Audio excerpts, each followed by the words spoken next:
Hi everyone, তোমরা সবাই কেমন আছো? আমি তো ভীষণ ভালো আছি। এতক্ষণে তো তোমরা দেখে বুঝতেই পেরে গেছো যে আমি কোথায় রয়েছি। হ্যাঁ, কালী পুজোতে। আমাদের পাড়ার একটা কাকু আছে, তিনি প্রত্যেক বছর কালী পুজো করেন। এবং এই যে এটা হচ্ছে আমাদের পেখম রানী। অনেকেই হয়তো ওকে চেনো না, এটা হচ্ছে আমার কাকির মেয়ে। কাকি কম দিদি বলাটাই বেটার, সেই গল্প নয় পরে একদিন বলবো।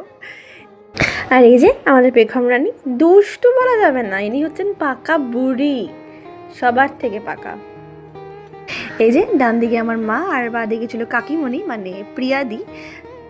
আর প্রিয়াদিও জানো তো আমার মতন ফটো তুলতে ভীষণ ভালোবাসে। আমি যেমন সব কিছু ক্যাপচার করতে ভালোবাসি, হ্যাঁ, যে পরে আমি দেখবো কী কী করেছি, কত মজা করেছি। আর পুজোতে এসে আমরা যখন সবাইকে পেয়ে গেছি, মানে আমাদের কাকি জেঠি আমরা সমস্ত ভাই বোন যখন এক হয়েছি, হাসি গল্প ঠাট্টা পুরো জমে গেছিলো রাত্রিটা। আর এত রাত হয়ে গেছিলো আমাদের, তবু আমাদের গল্প শেষ হয় না। আমাদের ভাই বোনদের হাসি মজা, আমাদের মা জেঠিদের এত গল্প, মানে এই 5 মিনিট 10 মিনিট করতে করতে যে এতটা সময় আমরা সবার সাথে কাটিয়ে ফেললাম, এত মজা হলো, এগুলোই তো মনে থেকে যাবে সবার।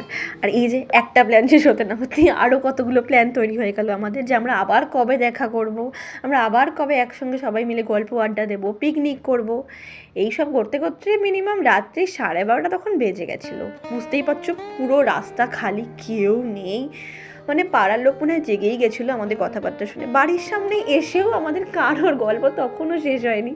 আমরা তখনও প্ল্যান করে যাচ্ছি আবার কবে আমরা পিকনিক করবো, সবাই এক হব, যেটা আমি বললাম কিছুক্ষণ আগেই। সো আজকের মতো এইটুকুই। যদি আমার ব্লগটা ভালো লেগে থাকে তাহলে তোমরা একটা লাইক করে দিও আর একটা কমেন্ট করে দিও। বাই।